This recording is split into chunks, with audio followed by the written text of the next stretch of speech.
Okay, people, this is Wednesday. Last night, I got a couple little things done, but mostly to the tracker. So just did some little things.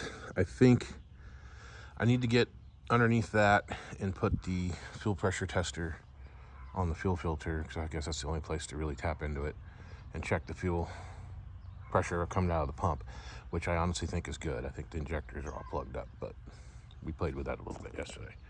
But right now we're playing with this. Okay, so you can see what this thing is doing. Hesitating really bad, which honestly it was a lot worse than that about a couple minutes ago.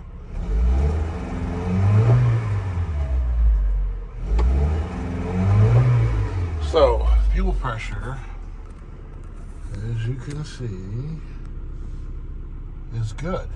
It's 40 pounds. I think you need a minimum of 32. I rev it up, it comes up.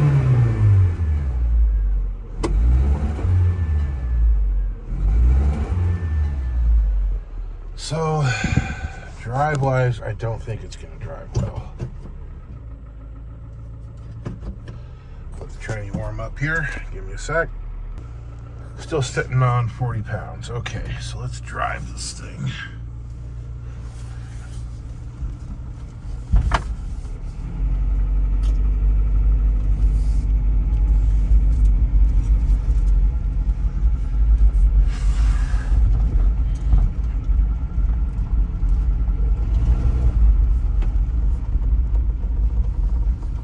Now, when I had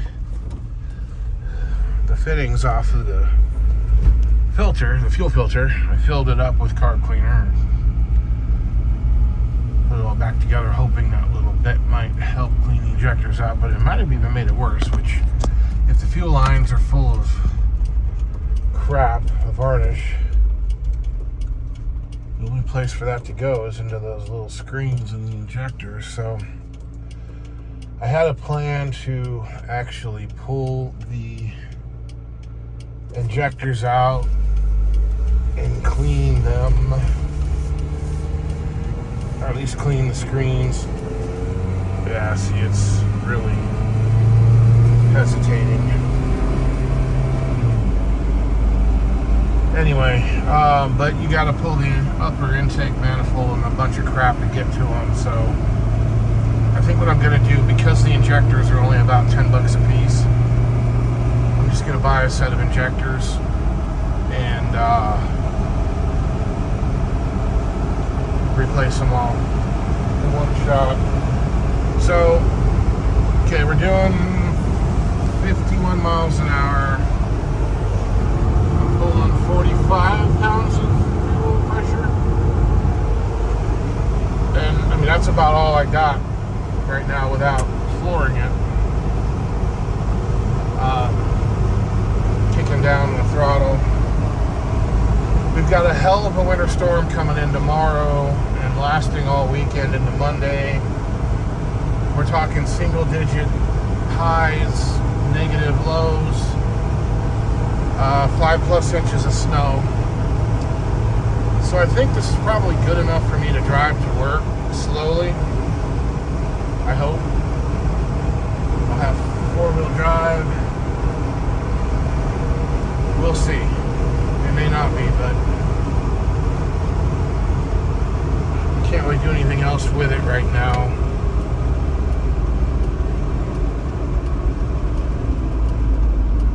Man, the day I drove this thing to work last week, it was running great. You know, everybody dogs on how gutless these things are. This actually had some power. Seemed like it had more power than the Rambler. But okay, that's wide open.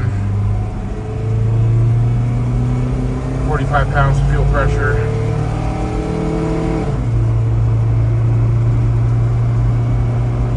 And it could be that the exhaust is plugged up. I can't really get to the O2 sensor easily. I need a socket. I have one somewhere, I just don't know where. Yeah, so we hit 61 in second gear floored. Now we're in third gear floored and we're stuck on 62.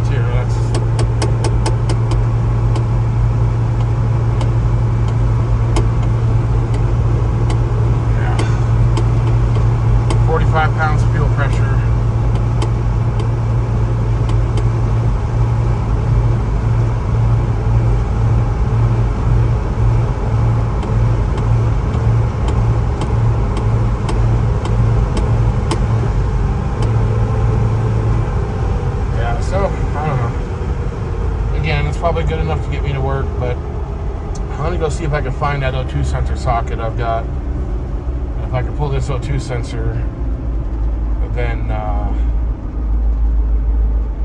can run it without it. If it runs fine with no O2 sensor, then it means the exhaust is plugged up. And I'll have to pull it.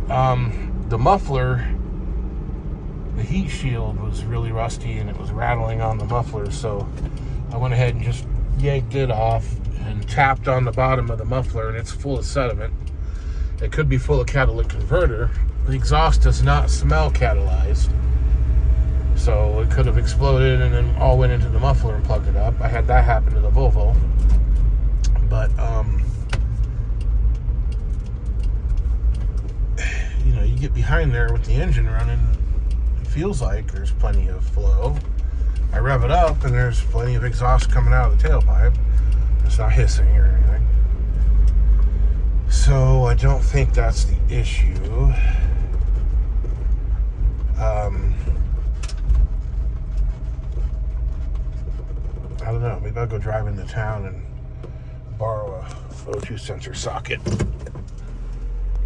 But for now, yeah. Let me get this other stuff picked up. Can't really see down inside there too well. But what you can see, what you can't see, is the screen. And this is me doing that. And that's the crap I got out of it. So yeah, I'm going to be pretty confident that these injectors are all plugged up.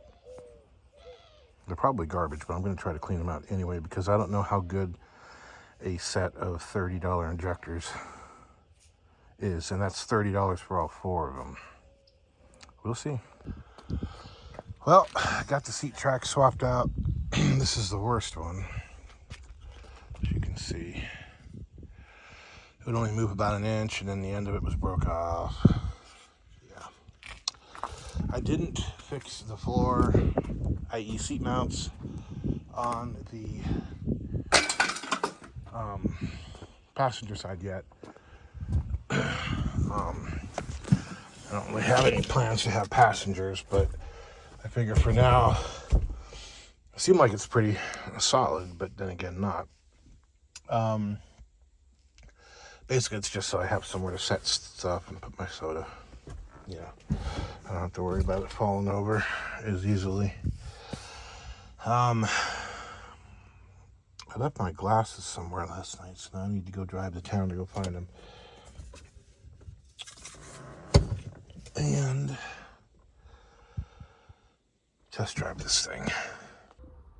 Okay, so I got the injectors put in, and you know, those are just your really cheap, crappy eBay made in China.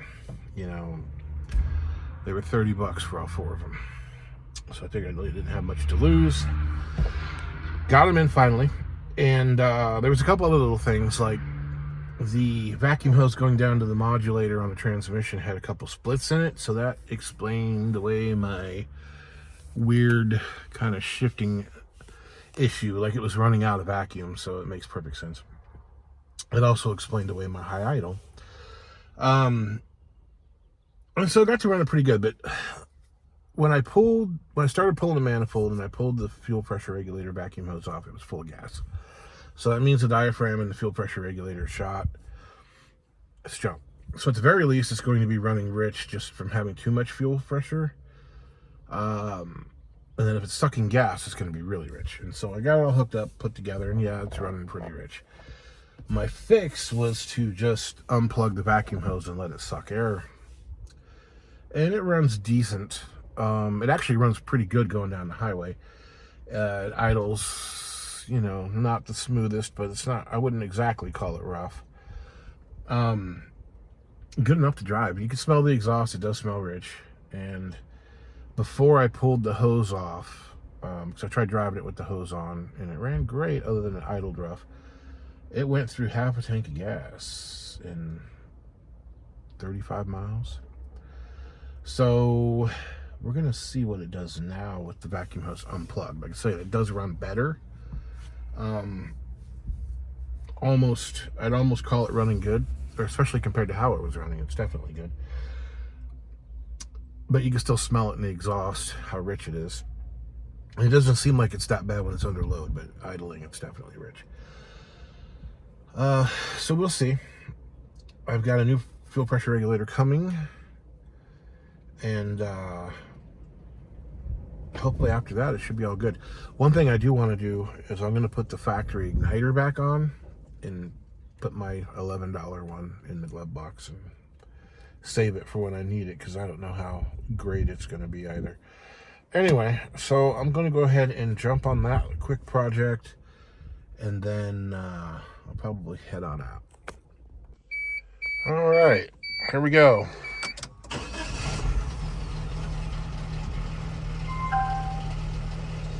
Right?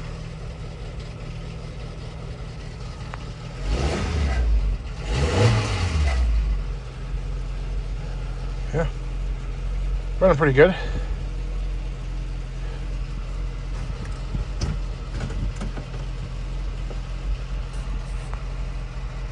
All right, so I got the spare igniter in the glove box. I'll go ahead and close the hood and pick up my mat, and then we are on the road. All right, so this is the center console. Out of the Geo, automatic shifter goes here. Four-wheel drive shifter goes here. And as you can see, it's supposed to be black. It's very, very, very faded. And it's got a very nasty crack there. I can throw some glue in it right now. I don't really care, especially given the rest of its condition. So I learned a little trick that you can do with polyethylene, polypropylene plastic to more or less fix it.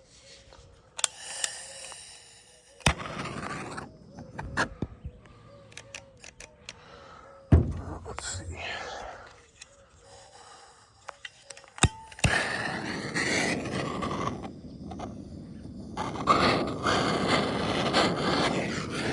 Now you don't want to leave the torch in one spot very long. And you obviously don't want to let it melt the plastic.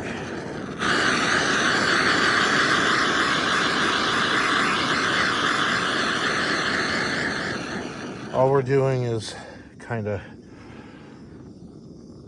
burning off the fingers. I really need to draw you a picture to, I think, make that make sense. So the top layer of plastic here gets oxidized really bad. I don't know why this torch isn't working worth a damn. And so you end up with fingers, like little tiny treetops.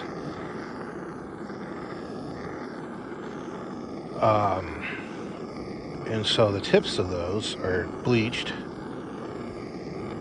while everything down on the bottom is still going to be dark, but you can't see it because of all the fingers. And by doing this, you are melting those little fingertips down and bringing all the detail back up from the bottom. But if you melt it too far, then you melt it. It's obvious that you melted it. And then because, you know, it's got this texture on it, kind of like leather,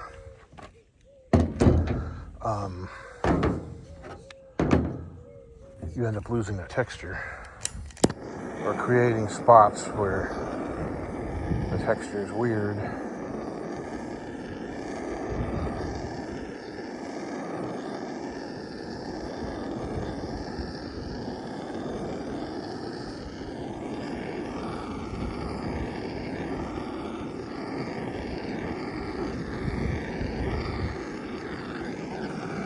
I didn't really want to do this today, but these pieces look like hell, and this piece especially. I mean, this thing's almost white. It's so faded.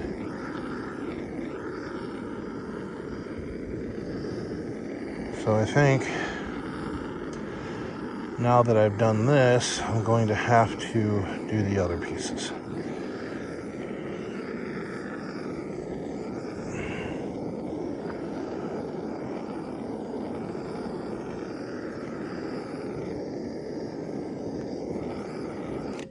Okay. Turn this around.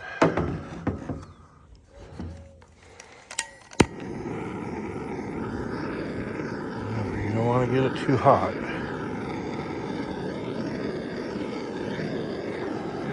You got a light little wind blowing too, so that's kind of screwing with me.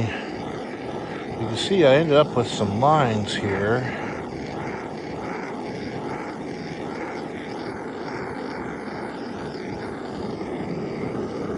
Not completely sure why.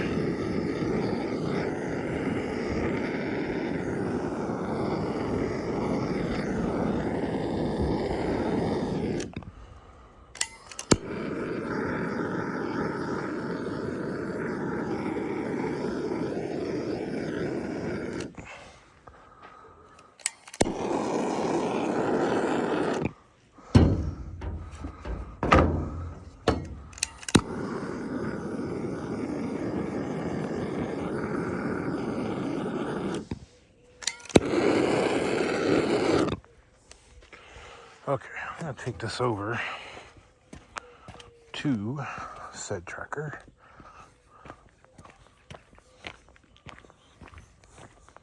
As you can see, it's black now.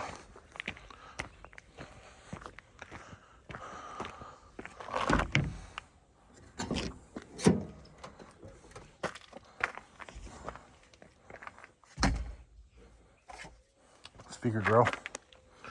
You can see it's faded pretty bad.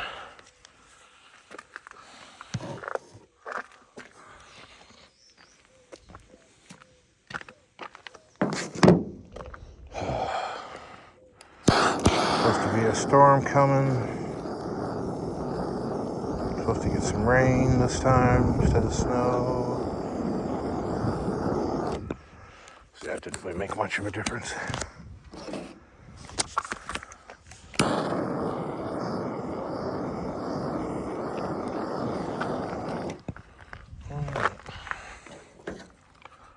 This goes there, but I gotta obviously clean that. I mean, the whole dashboard's pretty, pretty bad.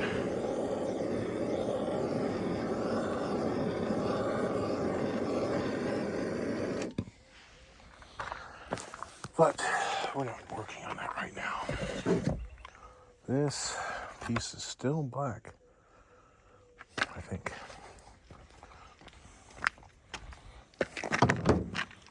I guess these actually come at a premium. This was an option to have cup holders, which I'm glad it does, because I got to have my hydration.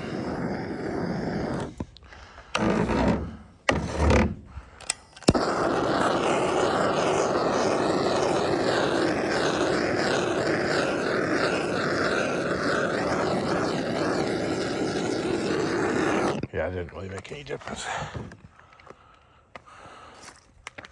Not much, anyway. Oh, this piece will.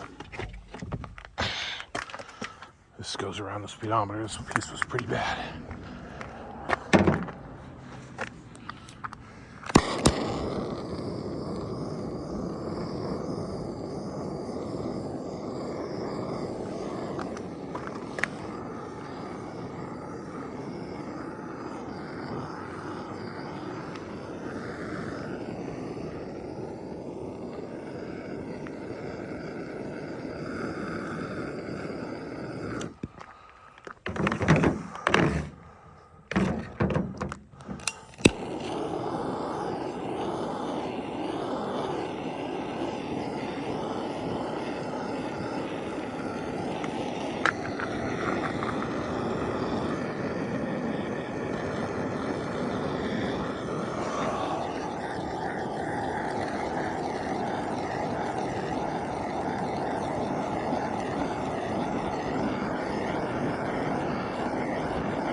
I'm not going to damage the paint on the hood, but I'm not worried about it if I do. This whole rig needs a paint job.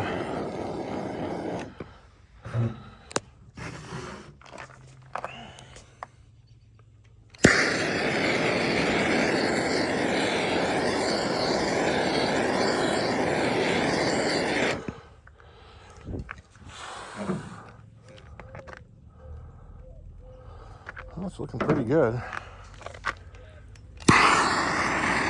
Little spots out here.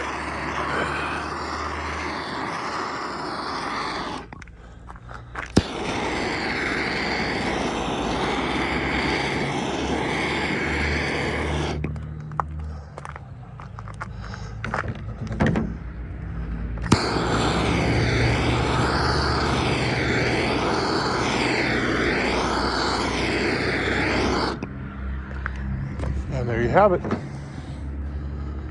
See, it's back to being black compared to the rest of the dashboard. I'll have to do something with it. I may even have to pull it off, which I'm really not looking forward to. All right, I'm gonna go ahead and put this stuff back in. I'm not putting the carpet in yet until I make sure there's no leaks, which means that I'm gonna have to take care of all this and do away with the Gorilla Tape. So for now, this is what's gonna happen. And then here too, the red, where it's faded really bad. There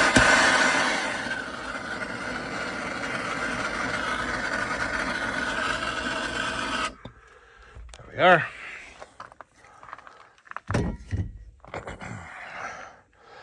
Didn't take long. All right, so I'm gonna go ahead and do the dashboard. I wasn't gonna do it, but I went ahead and did this corner and it came out so nice. Pretty nice.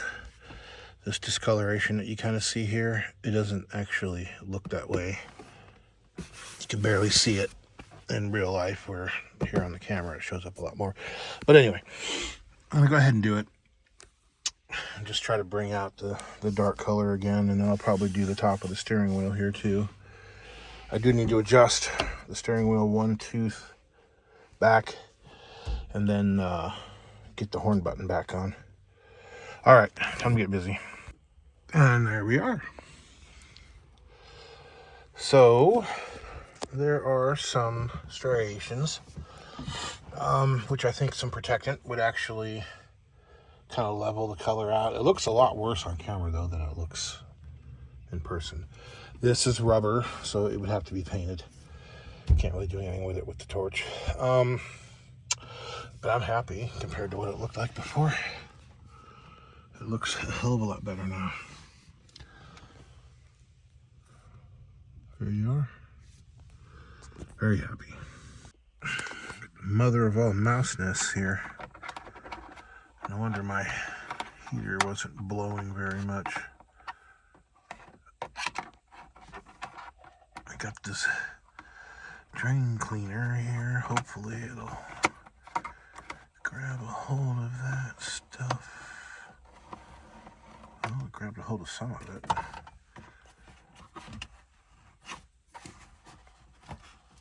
The keys are in the house, so I can't turn on the heater.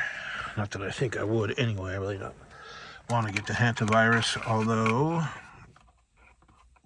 I mean, I'm sure this nest is very, very old and dried out, so I don't think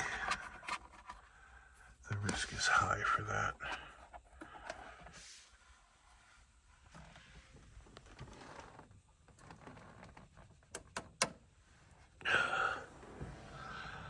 Okay, man, there's so much of that. All right, that is a gigantic pile of mouse nest. And that all came out of my heater box. You see my big old size 13 there?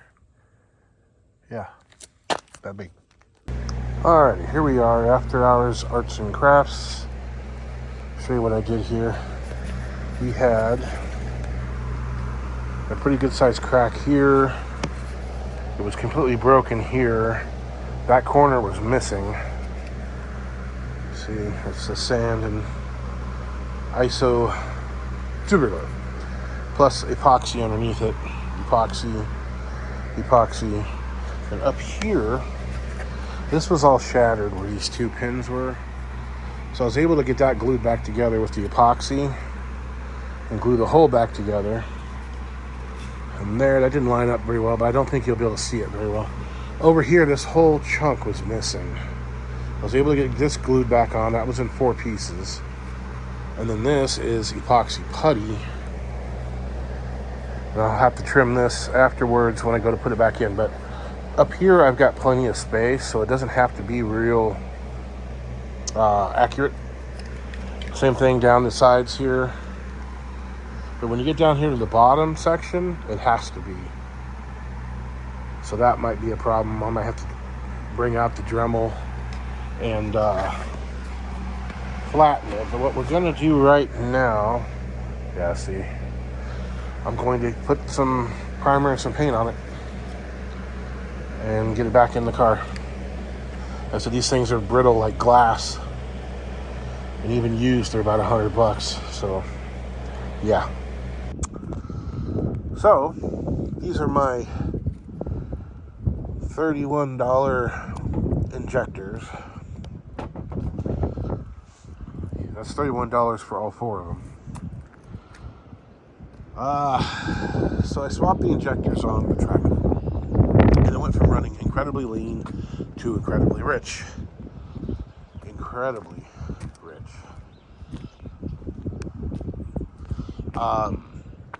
But running pretty good despite that. And so I replaced the fuel pressure regulator, which was bad. It was sucking fuel through the vacuum hose. I replaced the intake air temperature sensor. It was bad. And it still runs super rich. So I had to pop the vacuum hose off so it can get a little more air. And, you know, I didn't want to wash out the cylinders, so I had to drive you.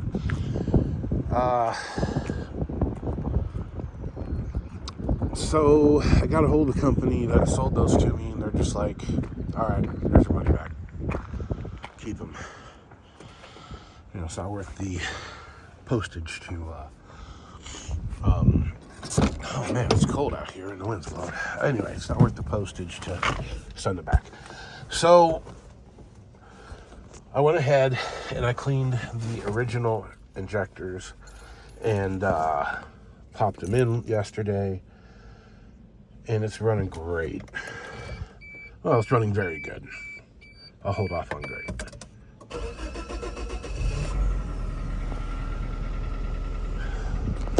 Check engine light's back on. I checked it. It's that intake air sensor again. I think I paid $11 for the sensor. So yeah, this is my lesson in buying cheap crap. I'm not going to do it anymore. So I don't like revving up cold engines, but it's running great. You know, idle's at 1350-ish. It doesn't have that stumble anymore, but I need to get underneath there and fix that heat shield, whichever one's rattling. I'm not sure where.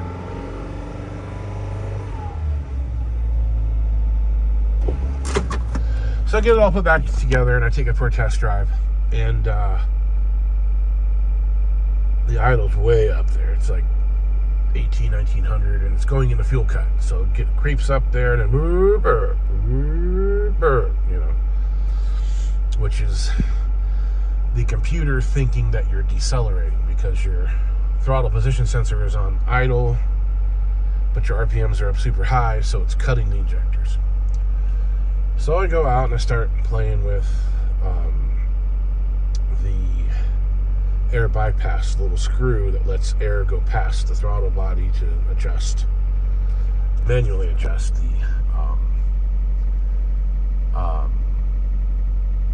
idle speed. So I play with that and I get it adjusted down where the idle is around 700-800 RPM, and it's great until I tapped on the idle air controller and then it stalls. So I turn the screw back out a little, speed the engine back up, And if you tap on the thing, it'll go down to idle, and then as soon as you rev it up, then the idle's stuck way up again. So I ran a bunch of carb cleaner through the idle air controller, and I don't think it's helped. I need to pull it off maybe and clean it. But I think I have a fairly decent baseline set on that screw. It seemed like it was running 800 or 900 RPM in neutral, and then 500 or 600 in gear. And you could go out there and tap on it and get it down to like 300, or you could rev it up and it'd be up around 10, 11, but eventually it would just settle in at like 900. So I'm going to pull that thing off and clean it. So like I said, it's not 100%, but I'm probably sitting on 95% now. I don't know what mileage is going to do, but I'm not getting the soot and the smoke out of the tailpipe anymore. The at idle hot, the exhaust smells slightly lean, which is good, which is where it should be. So yeah, I think we're doing pretty good. And I noticed when I had the injectors out, I had one in one hand and one in the other. The new ones were a lot lighter. So I switched hands, and yeah, the new ones are a lot lighter. And I don't know if they're just wrong or if they're just junk, but regardless of which, it's running great now. And, you know, I back flushed them. I cleaned out the screen, and it seems to be doing pretty damn good. So, yeah, we're going to be driving this thing today. So I need to go get the wheels and tires off of the Rambler. I need to go jack it up and then take those over to my buddy's shop and get them swapped out. So I'll have the new tires on the Rambler now. And then I need to go over to my buddy's salvage. And so I'll explain that story here in another video. Yeah, well, as you can see, it's not warmed up yet completely, but we're sitting on 800 RPM, 850 in idle. And we're sitting on 600 in gear. It's neutral. Drive.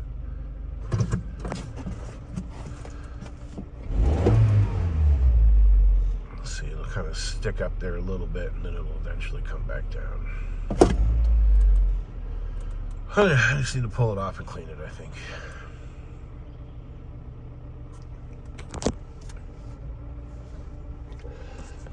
I know my AC system's working, but it needs to be charged. And the fan switch is actually built into the HVAC control. And apparently it's a really common failure point. So the switch itself is bad because the snaps that hold it together broke. I got it kind of wedged together so it'll work. And now the AC button works. So right now the AC is on, but it's not charged. So you can just see the idle kick up. Anyway, I'm gonna go get busy.